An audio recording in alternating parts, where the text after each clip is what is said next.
नमस्कार दोस्तों, mister and Mrs अजनबी की हॉरर की दुनिया में आपका स्वागत है। यहाँ हम आपके लिए नई नई डरावनी कहानियाँ लाते रहते हैं और इन कहानियों को सुनने के लिए चैनल सब्सक्राइब करके बेल आइकन दबा दें ताकि कोई कहानी मिस ना हो जाए। हमारी आज की कहानी डरावनी होने के साथ साथ एक ऐसे प्रश्न को उठाती है, क्या सचमुच में पुनर्जन्म होता है?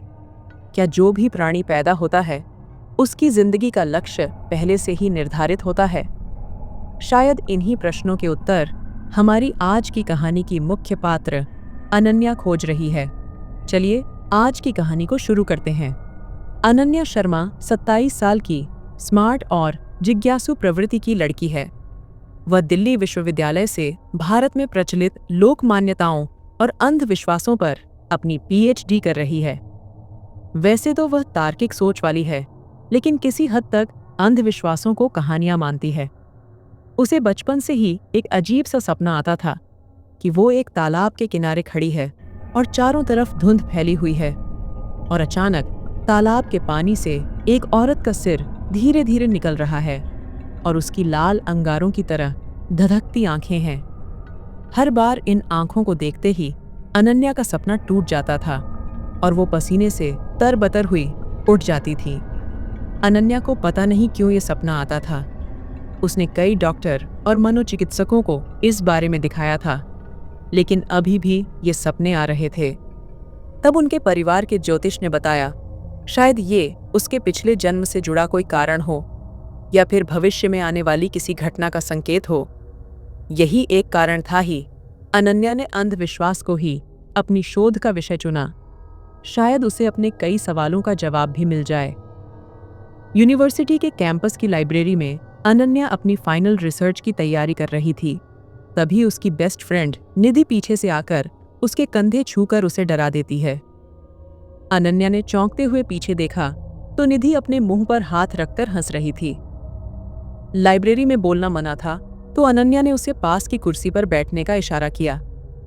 निधि साथ वाली कुर्सी पर बैठ गई और फुसफुसा कर बोली, मैंने तेरी फाइनल रिसर्च के लिए एक परफेक्ट जगह ढूंढ ली है।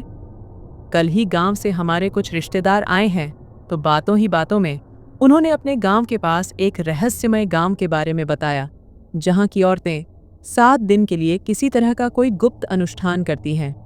कहा जाता है कि इसी अनुष्ठान के कारण उस गांव के सुख संपदा की कोई कमी नहीं है। निधि भी अनन्या के साथ ही भारत की लोक कथाओं पर रिसर्च कर रही थी। अनन्या निधि की बात सुनकर रोमांचित हो गई और उसका हाथ पकड़कर लाइब्रेरी से बाहर ले गई और बाहर निकलते ही बोली, क्या सचमुच? कब से मैं किसी यूनिक टॉपिक के बारे में सोच रही थी, पर कुछ दिमाग में आ ही नहीं रहा था। कहाँ है वो जगह और कब है वो गुप्त अनुष्ठान? इस पर निधि ने बताया कि असम के धुबरी जिले में कोई गांव है जहां ये सब कुछ होता है और इस साल का अनुष्ठान 1 हफ्ते बाद शुरू होगा। असम को तो वैसे भी जादू टोने का गढ़ माना जाता है, लेकिन समय के साथ साथ और बाहरी लोगों के वहां आने के कारण काफी लोग अब इन क्रियाकलापों को गुप्त रखने लगे हैं, तो ऐसे में उन्हें बहुत ही सावधानी से सब कुछ करना होगा। दोनों 4 दिन बाद की हवाई जहाज की टिकटें बुक कर लेती हैं। अनुष्ठान से 2 दिन पहले दोनों गुवाहाटी पहुंच गईं और एक होटल में कमरा ले लिया और वे आसपास उस जगह के बारे में जानकारी लेने की कोशिश करती है, लेकिन लगभग सभी लोग इस बारे में बात करने से मना कर देते हैं। थक हार कर दोनों अपने कमरे में आकर इंटरनेट पर ही कोई जानकारी ढूंढने लगती हैं। तभी उन्हें एक ब्लॉग दिखा। असम के धुबरी जिले में काला पानी नाम का एक छोटा गांव जो ब्रह्मपुत्र नदी के किनारे बसा है। चारों ओर घने जंगल, दलदली जमीनें और प्राचीन बरगद के पेड़ हैं। गांव के केंद्र में मोती ताल है, एक गहरा काला तालाब जिसका पानी हमेशा ठंडा रहता है। तालाब की सतह पर अजीब सी लहरें उठती हैं, जैसे कोई नीचे से हिल रहा हो। किनारे पर टूटी फूटी मूर्तियां हैं जिनके चेहरे समय के साथ घिस गए हैं। स्थानीय लोग कहते हैं कि तालाब में मोती माता रहती है जो गांव को समृद्धि देती है, लेकिन रात में कोई इसके पास नहीं जाता। तालाब से अक्सर धुंध उठती है और रात में हल्की सी हंसी या सिसकने की आवाजें आती हैं। गांव की गलियां संकरी हैं, मकान बांस और मिट्टी के बने हैं और बिजली रात में शायद ही आए। लालटेन की मध्यम रोशनी ही रात का सहारा है। काला पानी में एक भारी सन्नाटा छाया रहता है। गांव वाले बाहरी लोगों से बात नहीं करते और सूरज ढलने से पहले घरों में बंद हो जाते हैं। हर साल 7 रातों का अनुष्ठान होता है जिसमें केवल महिलाएं हिस्सा लेती हैं। यह मोती माता की पूजा कहलाता है, लेकिन इसका सच कोई नहीं बताता।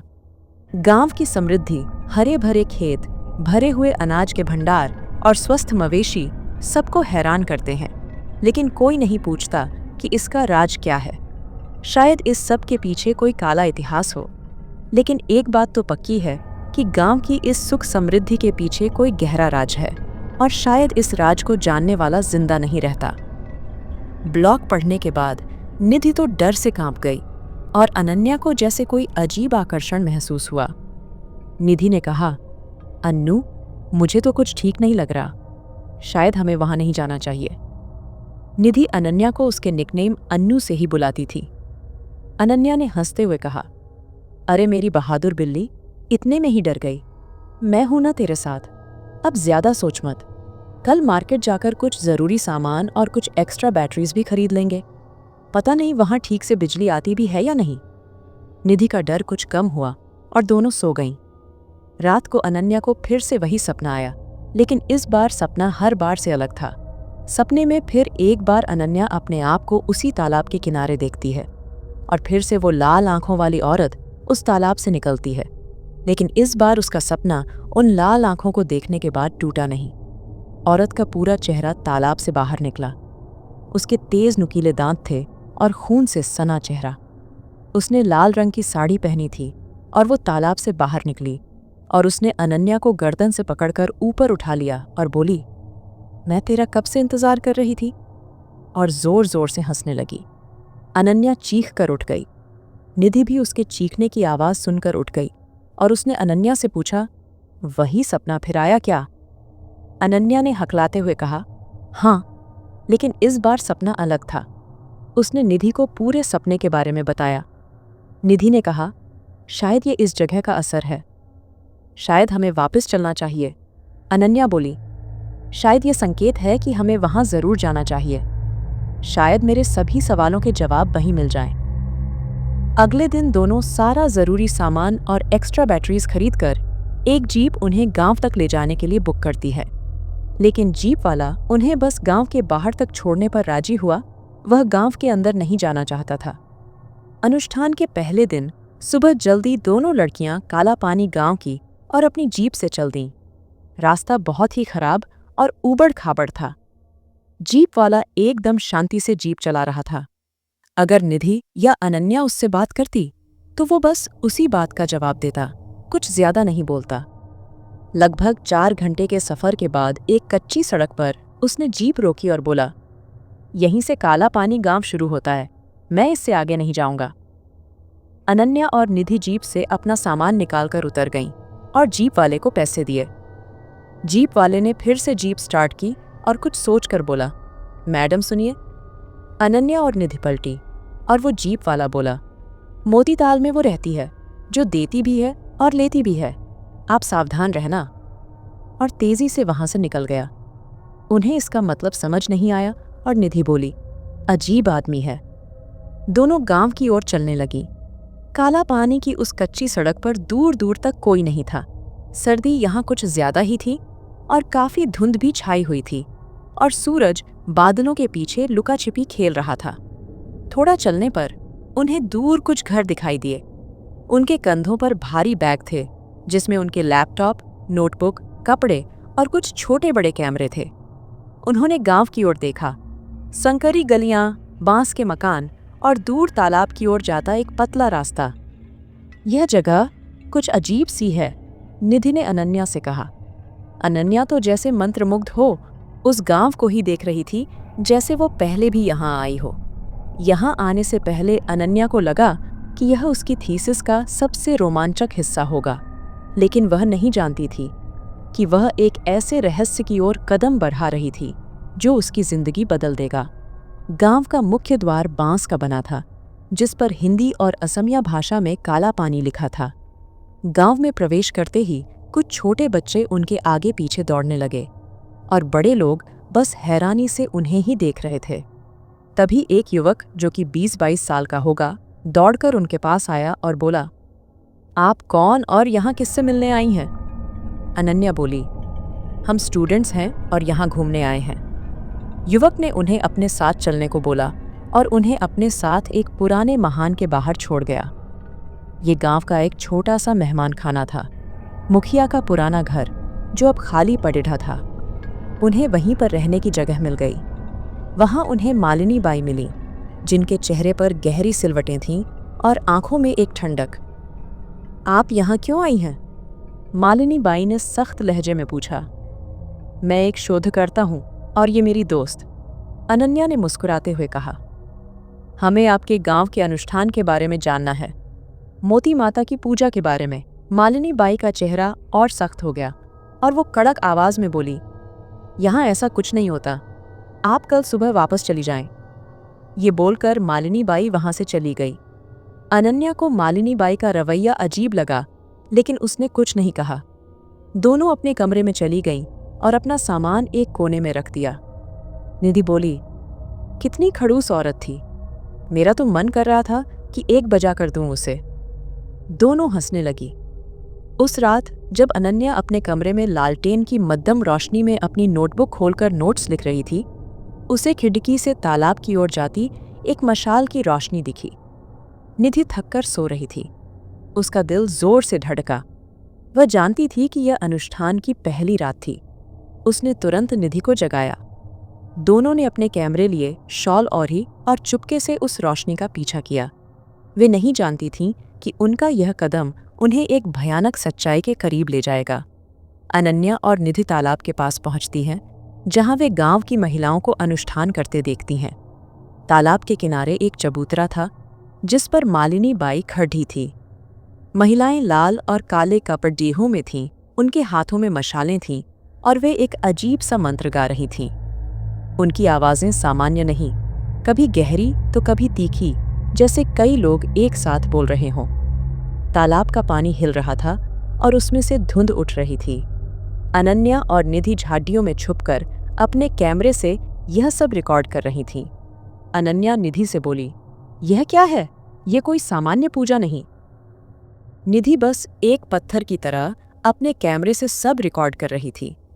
मालिनी बाई ने तालाब के किनारे एक कटोरा रखा, जिसमें खून जैसा लाल तरल था। वह उसे तालाब में उड़ेलती हैं और पानी में बुलबुले उठने लगे। अचानक तालाब से एक ठंडी हवा निकलती है और अनन्या को लगता है कि कोई उन्हें देख रहा है। वह डर जाती है, लेकिन रिकॉर्डिंग चालू रखती है। मालिनी बाई मंत्र पढ़ते हुए बोली, मोती माता, हमारी रक्षा करो, हमारा उपहार स्वीकार करो। महिलाएं अपने चेहरों पर काला टीका लगाती हैं और कुछ अपने हाथों से जमीन खोदकर उसमें कुछ दबाती है, शायद कोई हड्डी या छोटा सा गोला। अनन्या को यह सब अजीब लगता है। अनुष्ठान खत्म होने के बाद महिलाएं चुपचाप अपने घरों को लौट जाती हैं। अनन्या और निधि वापस मेहमान खाने पहुंचती हैं। निधि अभी भी जैसे किसी सदमे में थी। उसने शायद कुछ ऐसा देखा था जो अनन्या ने नहीं देखा। निधि धीरे से अपना कैमरा अनन्या की ओर बढ़ाया। अनन्या उस कैमरे की रिकॉर्डिंग देखती है और नोटिस करती है कि तालाब के पानी में एक हल्की सी आकृति दिख रही है, एक औरत की, जिसकी आंखें लाल हैं और चेहरा धुंधला। ये वही आकृति थी जो अनन्या के सपनों में आती थी। उसने डर से वो कैमरा वहीं बेड पर फेंक दिया और बोली, ओह माय गॉड, ये तो वही औरत है जो मेरे सपनों में आती है। क्या इस जगह का मेरे सपनों के साथ कोई कनेक्शन है? निधि बोली, अन्नू, मुझे कुछ ठीक नहीं लग रहा। ये जगह वैसी नहीं है जैसी दिखाई देती है। अनन्या बोली, ठीक तो मुझे भी नहीं लग रहा, लेकिन शायद इस जगह पर मेरे सवालों के जवाब हों। हमें और जानना होगा। उस रात जब वह सोने की कोशिश करती है, अनन्या को अपने कमरे में एक ठंडी सांस महसूस होती है। वह उठती है और देखती है कि उसका कैमरा अपने आप चालू हो गया है। स्क्रीन पर वही लाल आंखों वाली आकृति दिख रही है जो धीरे धीरे करीब आ रही है।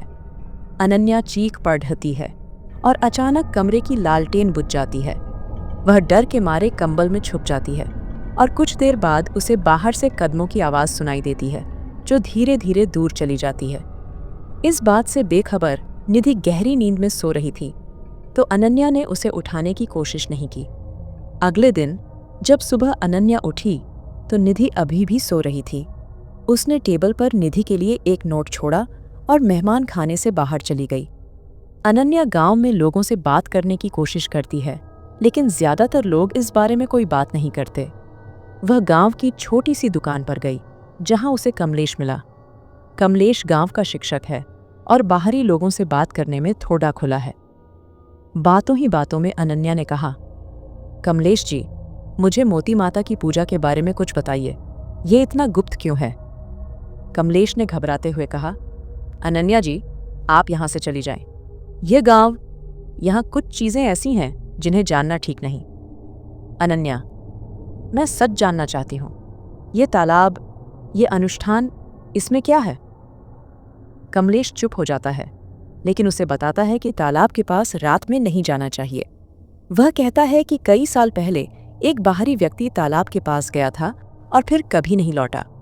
असल में कमलेश ही वो व्यक्ति था जिसने वो ब्लॉग लिखा था जिसे अनन्या और निधि ने गुवाहाटी में पढ़ा था। अनन्या उसकी बात को नज़रअंदाज करती है और दिन में तालाब के पास जाती है। वहां उसे कुछ अजीब चीजें मिलती हैं, टूटी हुई हड्डियां, काले कपड़े, रीढ़े के टुकड़े और एक छोटा सा मिट्टी का दिया जिसमें कुछ सूखा हुआ खून जैसा लगता है। वह सबूत के तौर पर फोटो लेती है और वापस मेहमान खाने में आ गई। निधि अभी भी सो रही थी तो अनन्या को कुछ अजीब लगा। उसने आगे बढ़कर निधि को छुआ तो उसे तेज बुखार था। अनन्या ने उसे जगाकर कुछ दवाई और खाने को दिया और फिर से उसे सोने दिया और खुद कुछ नोट्स लिखने लगी।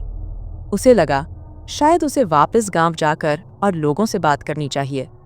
उस दिन शाम को अनन्या रीना से मिलती है, जो गांव की एक युवती है।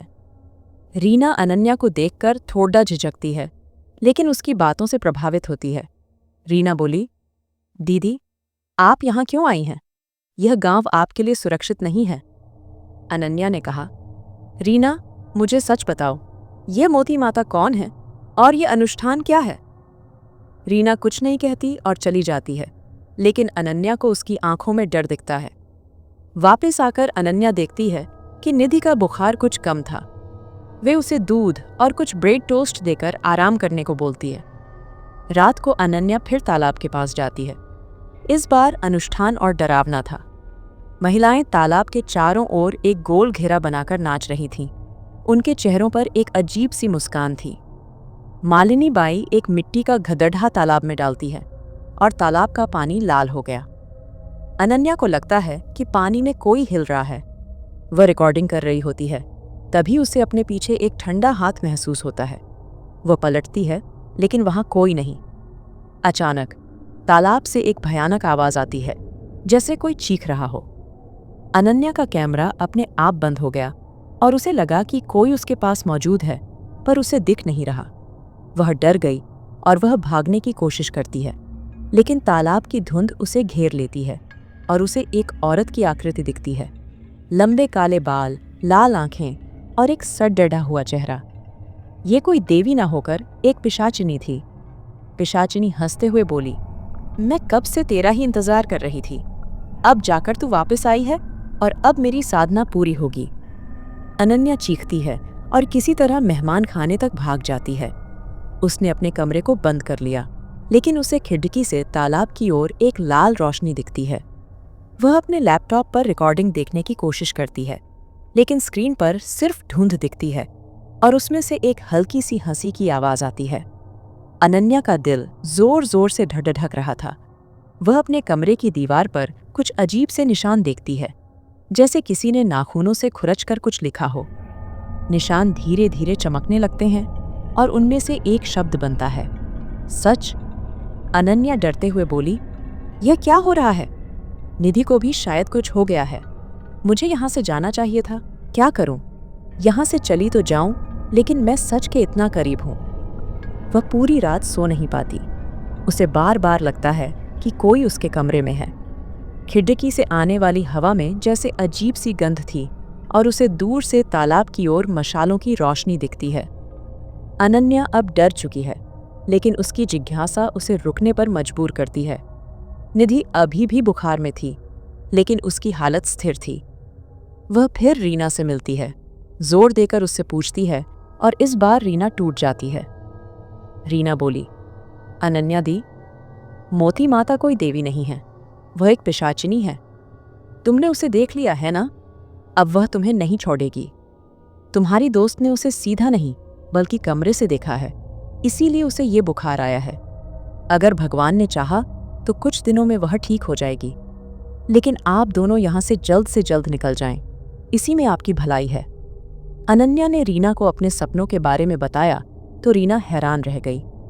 रीना बताती है कि 100 साल पहले काला पानी भुखमरी और बीमारी से जूझ रहा था।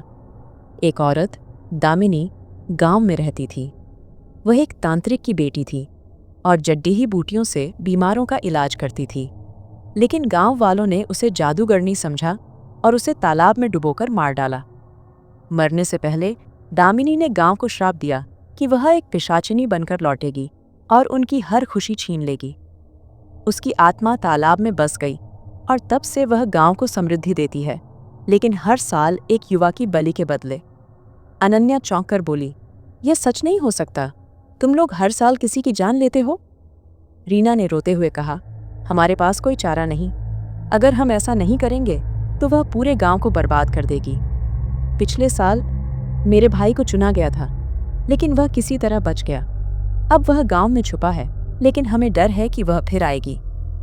अनन्या को रीना के भाई माधव से मिलने की इच्छा होती है। रीना उसे गांव के बाहर एक पुराने खंडहर में ले जाती है, जहां माधव छुपा था। माधव डरा हुआ है और उसकी आंखों में एक अजीब सी खालीपन है। माधव डरते हुए बोला, मैंने उसे देखा था तालाब में, उसकी आंखें वे तुम्हारी आत्मा को चूस लेती हैं। मैं भाग गया, लेकिन वह मुझे अब भी बुलाती है। माधव बताता है कि उसने तालाब के पास एक पुरानी तख्ती देखी थी जिस पर कुछ मंत्र लिखे थे।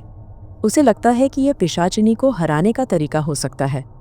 अनन्या फैसला करती है कि उसे तख्ती ढूंढनी होगी। तीसरी रात अनन्या तालाब के पास जाती है। इस बार अनुष्ठान और भयानक है। महिलाएं अपने हाथों से खून निकालकर तालाब में डाल रही हैं। तालाब से एक आकृति निकलती है, पिशाचिनी। उसका चेहरा सडेढ़ा हुआ है, नाखून लंबे और काले और आंखें लाल चमक रही हैं। वह अनन्या की ओर देखती है और हंसने लगती है। पिशाचिनी भयानक आवाज में बोली, तूने क्या सोचा? तूने मेरा रहस्य जान लिया, तुझे कुछ नहीं पता। तू क्या सोच रही है कि तू खुद यहाँ आई है? हम दोनों की तकदीर जुड़ी हुई है। अनन्या भागने की कोशिश करती है, लेकिन तालाब का पानी उसके पैरों को जकड़ा लेता है। वह जमीन पर गिर पड़ी और पिशाचिनी उसके करीब आती है।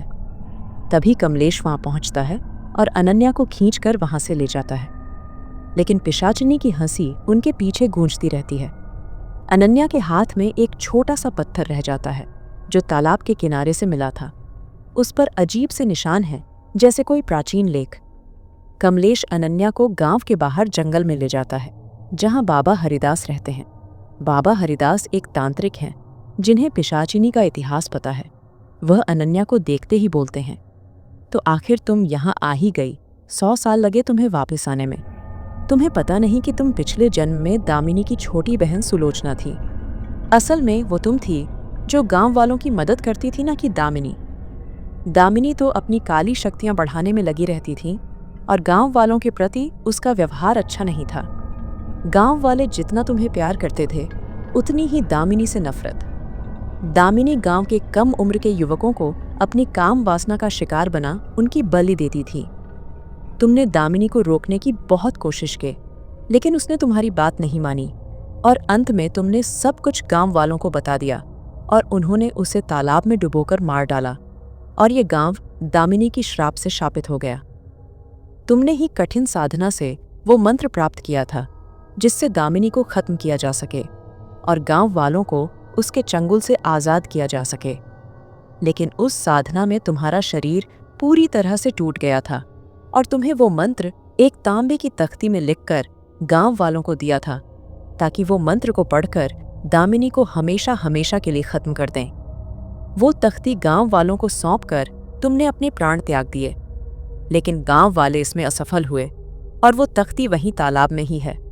समय के साथ साथ गांव वाले तुम्हें और तुम्हारे उस बलिदान को भूल गए। अनन्या को शायद इस बात पर यकीन नहीं होता, लेकिन जो सपने उसे सालों से आ रहे थे, अब उन सपनों का कारण साफ था। बाबा हरिदास ने बोलना जारी रखा, यह मंत्र दामिनी की आत्मा को तालाब से मुक्त कर सकता है, लेकिन तख्ती को निकालना आसान नहीं। पिशाचिनी तुम्हें रोकने की पूरी कोशिश करेगी। अनन्या, कमलेश, रीना और माधव मिलकर तख्ती ढूंढने का फैसला करते हैं। बाबा हरिदास उन्हें एक ताबीज देते हैं जो पिशाचिनी की शक्ति को थोड़ा कम कर सकता है। चौथी रात वे तालाब के पास जाते हैं। बाबा हरिदास एक मंत्र पढ़ाते हैं जिससे तालाब का पानी शांत हो जाता है। अनन्या और माधव तालाब में उतरते हैं।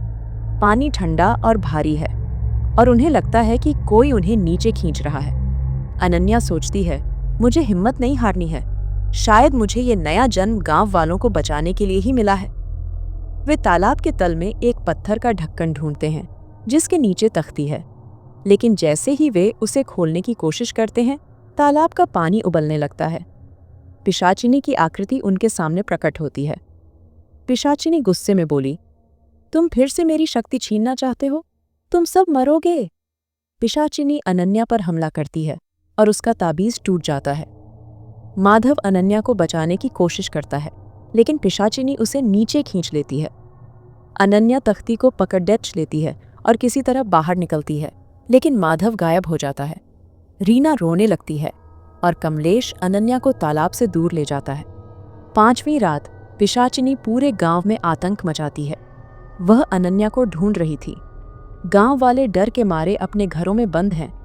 मालिनी बाई तालाब के पास जाकर पिशाचिनी को शांत करने की कोशिश करती है। मालिनी बाई बोली, मोती माता, हमें माफ कर दो, हम तुम्हें बलि देंगे। लेकिन पिशाचिनी अब और गुस्से में थी। वह मालिनी बाई पर हमला करती है और मालिनी बाई की चीख पूरे गांव में गूंज गई। अनन्या, कमलेश और रीना बेहोश निधि को उठाकर बाबा हरिदास के पास लौटते हैं। बाबा हरिदास तख्ती पर लिखे मंत्र को पढ़ाते हैं। यह मंत्र पिशाचिनी को तालाब में बांध देता है, लेकिन उसकी शक्ति अभी खत्म नहीं हुई। 6ठी रात गांव में एक भयानक तूफान आता है। तालाब का पानी गांव की गलियों में बहने लगता है और उसमें से सड़े-ढांत की गंध आती है। अनन्या को अपने सपनों में पिशाचिनी दिखती है जो उसे तालाब की ओर बुलाती है। पिशाचिनी सपने में बोली, आ, मेरे पास आ, तू मेरी बहन है। हम दोनों मिलकर इस गांव पर ही नहीं, पूरी दुनिया पर राज कर सकते हैं। अनन्या कमलेश और रीना को बताती है कि उसे तालाब के पास जाना होगा। बाबा हरिदास अपनी कुटिया को मंत्रों से बांध देते हैं ताकि दामिनी वहां आकर निधि को कोई नुकसान ना पहुंचा सके। वे बाबा हरिदास के साथ तालाब की ओर जाते हैं। बाबा एक हवन शुरू करते हैं और मंत्र की शक्ति से तालाब का पानी उबलने लगता है। पिशाचिनी की चीखें गांव में गूंजती हैं। 7वीं रात को बाबा हरिदास तालाब के किनारे एक हवन कुंड बनाकर मंत्र को और जोर से पढ़ाते हैं। अनन्या को अपने अंदर एक अजीब सी ताकत महसूस होती है। उसने तख्ती को तालाब के किनारे रखा और मंत्र पढ़ने में बाबा की मदद करने लगी। पिशाचिनी की आकृति धीरे धीरे कमजोर पड़ रही थी। पिशाचिनी चीखते हुए बोली, नहीं, तुम मुझे नहीं रोक सकते। उसने अपनी पूरी शक्ति लगाई और तालाब से बाहर निकलकर अनन्या को गले से पकड़कर हवा में उठा लिया। अनन्या को लगा जैसे उसका आखिरी सपना सच होने जा रहा है। तभी कमलेश ने एक जलती हुई लकड़ी हवन से उठाई और दामिनी पर दे मारी। पिशाचिनी चीखती हुई मुड़ी और उसने अपने दूसरे हाथ से कमलेश को भी गर्दन से पकड़कर ऊपर हवा में उठा लिया। रीना चीखते हुए बाबा हरिदास के पास भागी। बाबा जल्दी कुछ कीजिए, वो उन्हें मार डालेगी। बाबा हरिदास हवन से उठे और उन्होंने अपना चिमटा दामिनी पर फेंका। दामिनी दर्द से कराह उठी और उसने उन दोनों को छोड़ दिया। अनन्या ने तांबे की तख्ती उठाई और कमलेश और अनन्या बाबा हरिदास के साथ जोर जोर से मंत्र पढ़ने लगे। पिशाचिनी ने अपने हाथों से अपने कानों को ढंक लिया और जोर से चीखने लगी। तीनों ने मंत्रोच्चार जारी रखा और दामिनी की आंखों और नाक से काला रक्त निकलने लगा। तालाब का पानी एक आखिरी बार उबलता है और उसमें से एक चमक निकलती है। दामिनी का शरीर धुएं में बदलने लगा और कुछ देर में वह पूरी तरह से धुएं में बदलकर गायब हो गई और उसकी चीखें शांत हो गई। चारों तरफ फैला कोहरा छंट गया और हवा में वो सड़ने की बदबू खत्म हो गई। दामिनी का प्रकोप उसके साथ खत्म हो गया और काला पानी एक साधारण गांव बन गया। चारों बाबा हरिदास की कुटिया में वापस आए। अब तक निधि भी जाग गई थी। पिशाचिनी के मरने के बाद निधि का बुखार भी पूरी तरह से उतर गया था और वो हैरानी से सोच रही थी कि वह कहाँ है। अनन्या को देखकर उसके चेहरे पर मुस्कान आ गई और उसने पूछा, हम कहाँ हैं अन्नू? अनन्या ने दौड़कर उसे गले लगा लिया और निधि कंफ्यूज होकर बोली, क्या हुआ? वो पिशाचिनी अभी भी यहीं है? मैंने क्या मिस किया? सभी उसकी बात सुनकर हंसने लगे और अनन्या ने कहा, तूने बहुत कुछ मिस कर दिया। फिर अनन्या ने सारी कहानी निधि को बताई और उसकी आंखें हैरानी से फैल गई कि इतना कुछ हो गया और वो बस सो ही रही थी। लेकिन उसे इस बात की खुशी थी कि पिशाचिनी मर चुकी है और अनन्या को अब अपने डरावने सपनों से मुक्ति मिल जाएगी। अगले दिन दोनों सभी का धन्यवाद कर वापस दिल्ली चली गईं। अनन्या की लाइफ अब नॉर्मल हो गई थी और अब उसे वो सपने नहीं आते थे। अनन्या को पता लग गया था कि उसका पुनर्जन्म हुआ है और उसके जीवन का मकसद दामिनी का खात्मा ही था। तो दोस्तों, ये थी दामिनी और अनन्या की कहानी। कैसे अनन्या ने अपनी हिम्मत से गांव को दामिनी से मुक्त किया। आशा करते हैं आपको ये कहानी पसंद आई होगी और ज़्यादा से ज़्यादा कमेंट्स करके हमें अपने विचार बताएं। अगर आपको कहानी पसंद आई हो तो चैनल को सब्सक्राइब कर बेल आइकन दबा दें और आपके दोस्तों रिश्तेदारों के साथ कहानी शेयर करें। अगर आपके या आपके किसी जानने वाले के साथ कुछ भी पैरानॉर्मल या डरावना घटित हुआ हो तो आप डिस्क्रिप्शन में दिए ईमेल पर हमारे साथ शेयर कर सकते हैं। और इसी के साथ हम आपसे इस वादे के साथ विदा लेते हैं कि जल्द ही एक नई कहानी के साथ वापस आएंगे। तब तक के लिए आप अपना और अपनों का ध्यान रखें और खुश रहें।